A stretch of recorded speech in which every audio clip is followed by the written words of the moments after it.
کہ یقین پیدا ہوتا ہے تجربے سے. جب تک آپ کا ذاتی تجربہ نہ ہو یقین پیدا نہیں ہوگا. محض سنید چاہے ہزاروں آدمی آپ کو بتا رہے ہوں ایسا ہے ایسا ہے ایسا ہے ایسا ہے. میں مثال دیا کرتا ہوں نا کہ اگر کسی شخص نے چینی کبھی نہیں چکھی اور ہزاروں آدمی کہہ رہے ہیں وہ میٹھی ہوتی ہے میٹھی ہوتی ہے میٹھی ہوتی ہے، تو آپ ساری دلیل جو ہے اس کے لیے ہو جائے گی آخر کیا ضرورت پڑی انہیں جھوٹ بولنے کی. پھر جھوٹ پر اتنے لوگوں کا جمع ہو جانا محال ہے. یقیناً چینی ہوگی لیکن ہوگی سے آگے آپ نہیں بڑھ سکتے تاکہ کہ آپ چینی چکھ لیں کہیں گے چینی میٹھی ہے. وہ مجھے فارسی کا مصرع یاد آ گیا، لذت ہی بادہ نہ دانی بخدا تا نہ چشی. اس شراب کی لذت تمہیں جان ہی نہیں سکتے تم جب تک کہ خود نہ چکھو. تو چکھنے سے معلوم ہوا کہ میٹھی ہے. یہ صغرا ہوا. علامہ اقبال کے استدلال کا صغرا یہ ہے. کبرا کیا ہے؟ تجربہ صرف ظاہری اور خارجی نہیں ہوتا، تجربہ باطنی بھی ہوتا ہے. یہ ہے انتہائی پیاری بات. یوں سمجھیے کہ آب زر سے لکھے جانے والی بات، سونے میں تولی جانے والی بات. بس یہاں سے اب وہ جو تجربہ ہے خارجی تجربہ جس پر میٹیریلزم اور امپیریسزم اور یہ تمام جتنے ازم ہیں جو کہ مادیت کے اوپر مبنی ہے، ان کا راستہ جدا ہو جاتا ہے جب وہ صرف تجربے کو محدود کرتے ہیں. تجربہ خارجی ایکسٹرنل سینس اور ذریعے سے جو کچھ ہمیں ایکسپیرینس حاصل ہوا اس پر یقین ہوتا چلا جا رہا. اقبال نے جو بات کہی کہ ایک تجربہ باطنی بھی ہوتا ہے، اندر کوئی چیز بتاتی ہے کہ یہ ہے اصل شے. قرآن کو آپ پڑھیں اور آپ کے اندر سے کوئی شے بتائے کہ یہ صحیح ہے، یہ بات ٹھیک ہے. دیکھنا تقریر کی لذت کہ جو اس نے کہا میں نے یہ جانا کہ گویا یہی میرے دل میں ہے. یہ ہے وہ شے. میں اس کا اور مزید وضاحت کروں گا وہ دل کس شے کا نام ہے. ابھی یہاں تک صرف سمجھ لیجئے بات کو کہ اقبال کا فلسفہ ان دو دلیلوں پر ہے. یقین کے لیے تجربہ ضروری ہے لیکن تجربہ صرف ظاہری نہیں اور خارجی نہیں ہوتا، تجربہ باطنی بھی ہوتا ہے. آپ کا اندر بتاتا ہے آپ کو کہ یوں ہے. یہ جو شے ہے قرآن کو پڑھتے ہوئے جب قرآن آپ سے ہم کلام ہو، اگر آپ کو اندر سے گواہی ملے کہ یہ صحیح ہے، وہ ہے وہ باطنی تجربہ جس کو ہم یوں کہہ سکتے ہیں کہ کوئی سمپیتھیٹک وائبریشن آپ میں پیدا ہوئی ہے. قرآن نے آپ کے شخصیت کے کسی باطنی تار کو چھیڑا ہے. یہ الفاظ زبان پر آئے ہیں تو مجھے ماہر صاحب کا شعر یاد آ گیا. ایسے کچھ تار بھی ہیں ساز حقیقت میں نہاں، چھو سکے گا نہ جنہیں زخم و مضراب حواس.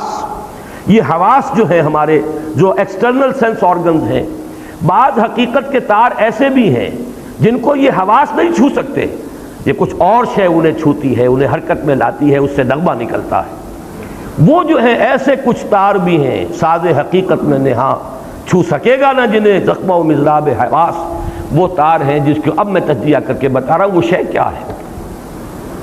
وہ ہے آپ کی وہ روح جس نے آپ کو انسان بنایا ہے. وہ روح ملکوتی، وہ ڈیوائن سپارک، وہ آپ کا روحانی وجود جس کا منبع، جس کا مسکن دل، یہ ہے جس کا احساس ہے، احساس باطنی ہے. یہ روح دیکھتی بھی ہے. قرآن مجید کہتا ہے نا فَإِنَّهَا لَا تَعْمَى الْأَبْصَارُ وَلَكِنْ تَعْمَى الْقُلُوبُ الَّتِي فِي الصُّدُورِ. آنکھیں اندھی نہیں ہوئی تھی ابو جہل کی اور ابو لہب کی، دل اندھا ہو گیا تھا. یہ دل کا اندھا ہونا کیا ہے؟ دل دیکھتا ہے یعنی روح دیکھتی ہے، دل سنتا ہے یعنی روح سنتی ہے، اور دل کا احساس ہے، پرسپشن ہے دل کی. وہ ہے در حقیقت وہ جو اس کا انٹرنل اس کا تجربہ ہے. آپ کا دل گواہی دیتا ہے یعنی آپ کی روح وجد میں آتی ہے قرآن کو پڑھ کر. ایک بزرگ ہے اگی میں، وہ بہت ہی سادہ انداز میں بات کیا کرتے ہیں. بڑی پیاری بات ایک نے کہی کہ قرآن اور ہماری روح یہ ایک ہی گاؤں کے رہنے والے ہیں، پہچانتے ہیں ایک دوسرے کو. روح کہاں سے آئی؟ یہ سلوک روح قل روح من امر ربی. اور یہ قرآن کہاں سے آیا؟ اس قرآن کا منبع بھی وہی ہے جو ہماری فطرت کا منبع ہے. فطرت اللہ التی فطر الناس علیہا. وہ روح جو ہم میں پھونکی گئی ہے اس کو اللہ نے کہا ہے من روحی فَإِذَا سَوَّيْتُهُ وَنَفَخْتُ فِيهِ مِن رُّوحِي فَقَعُوا لَهُ سَاجِدِينَ. جب میں اس آدم کو تیار کر لوں، تخلیق مکمل کر دوں، نوک پلک سنوار دوں۔ سورہ ہجر میں بھی یہ آیت آئی ہے انہی الفاظ میں، اور سورہ صاد میں بھی آئی ہے، فَإِذَا سَوَّيْتُهُ وَنَفَخْتُ فِيهِ مِن رُوحِي فَقَعُوا لَهُ سَاجِدِينَ، اپنی روح میں سے پھونک دوں تو گر پڑنا اس کے سامنے سجدے میں۔ وہ روح ہے ہمارے اندر، اور یہ روح وجد میں آتی ہے، قرآن اس پر نازل ہوتا ہے، وہ وجد میں آتی ہے، یہ وجد ہے وہ کیفیت۔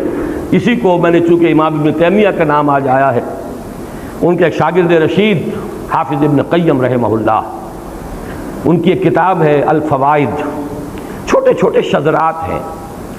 مفکرین جو ہیں ان کی ایک تصنیفی کیفیت یہ بھی ہوتی ہے، ایک تو یہ کہ ایک مکمل کتاب کا نقشہ بنا کر اس کے ابواب اور اس کی بحثیں، اور ایک یہ کسی وقت کوئی خیال آ گیا، کسی وقت کوئی اور خیال آ گیا، تو ایک طرح سے شذرات سے بن جاتے ہیں۔ تو الفوائد حافظ ابن قیم کی ایک ایسی کتاب ہے کہ قرآن کو پڑھتے ہوئے مختلف اوقات میں جو کیفیات وارد ہوئی ہیں انہوں نے علیحدہ علیحدہ، وہ اس کا کوئی باہمی ربط نہیں ہے، وہ الفوائد۔ اس میں ایک جو ہے اس میں لکھتے ہیں اللہ کے کچھ بندے ایسے بھی ہیں جو قرآن کو پڑھتے ہیں تو یوں محسوس کرتے ہیں کہ وہ مصحف سے نہیں پڑھ رہے بلکہ قرآن ان کے لوح قلب پر درج ہے، وہاں سے پڑھ رہے ہیں۔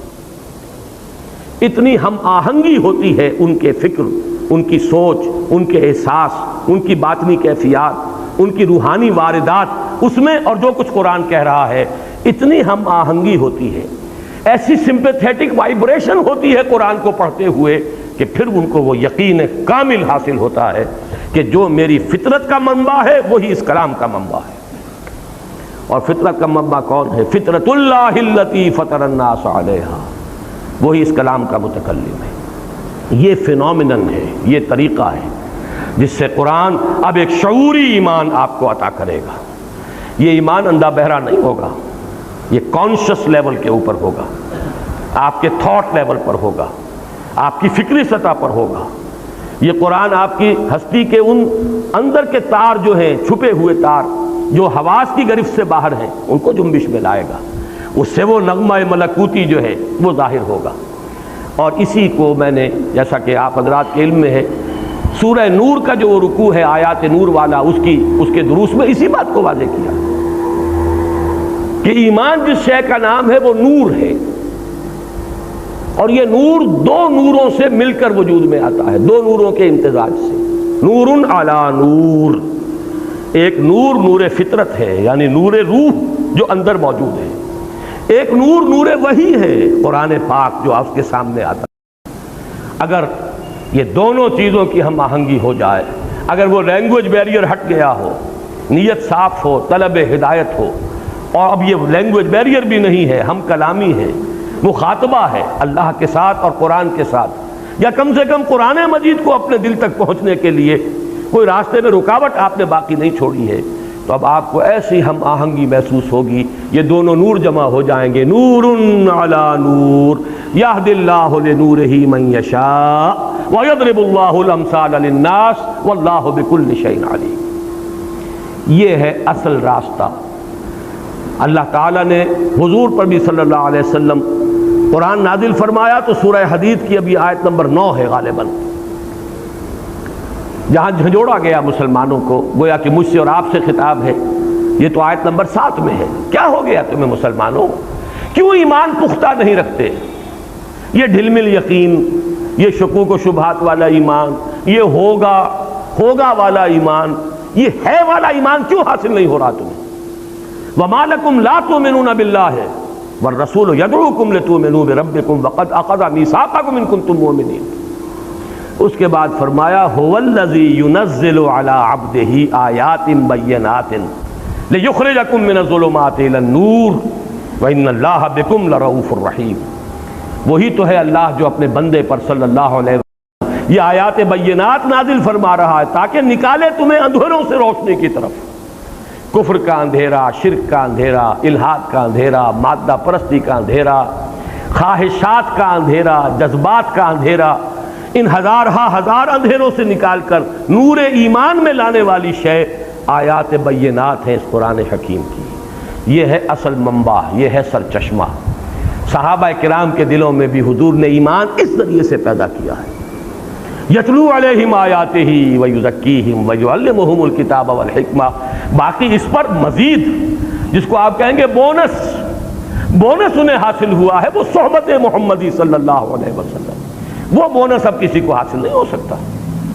البتہ یہ کلام پاک تو ہے، یہ تو حضور دے کر گئے ہیں. آپ کا جو آخری خطبہ ہے خطبہ حجۃ الوداع، اس کے آخری جملوں میں یہ بھی ہے قد ترکت فیکم ما ان اعتصمتم بہ لن تضلوا ابدا کتاب اللہ. لوگوں دیکھو میں جا رہا ہوں لیکن تمہیں بے یار و مددگار چھوڑ دی ہے میں نے تم میں وہ شے چھوڑ کر جا رہا ہوں، دے کر جا رہا ہوں وہ شے کہ اگر اسے مضبوطی سے تھامے رکھو گے کبھی گمراہ نہیں ہوگے. اور وہ اللہ کی کتاب جس کے بارے میں اس حدیث میں آیا فیہ خبر ما قبلکم و نبأ ما بعدکم و حکم ما بینکم وہو ذکر الحکیم وہو الصراط المستقیم وہو حبل اللہ المتین. اور یہ حدیث ختم ہوتی ہے ان 4 ٹکڑوں پر. من قال بہ صدقہ، جس نے اس قرآن کی بنیاد پر کوئی بات کہی اس نے سچ کہا. من حکم بہ عدلا، جس نے اس کی بنیاد پر کوئی فیصلہ کیا اس نے عدل کیا. من عمل بہ اجرا، جس نے اس پر عمل کیا اس کا اجر محفوظ. ومن دعا الیہ فقد ہدی الی صراط مستقیم، اور جس نے اس قرآن کی طرف بلایا کسی اور کو ہدایت ہو نہ ہو اس کی ہدایت ہو گئی صراط مستقیم کی طرف. یہ گارنٹی ہے محمد الرسول اللہ صلی اللہ علیہ وسلم کی طرف سے. یہ ہے ایمان کے حاصل کرنے کا اصل ذریعہ.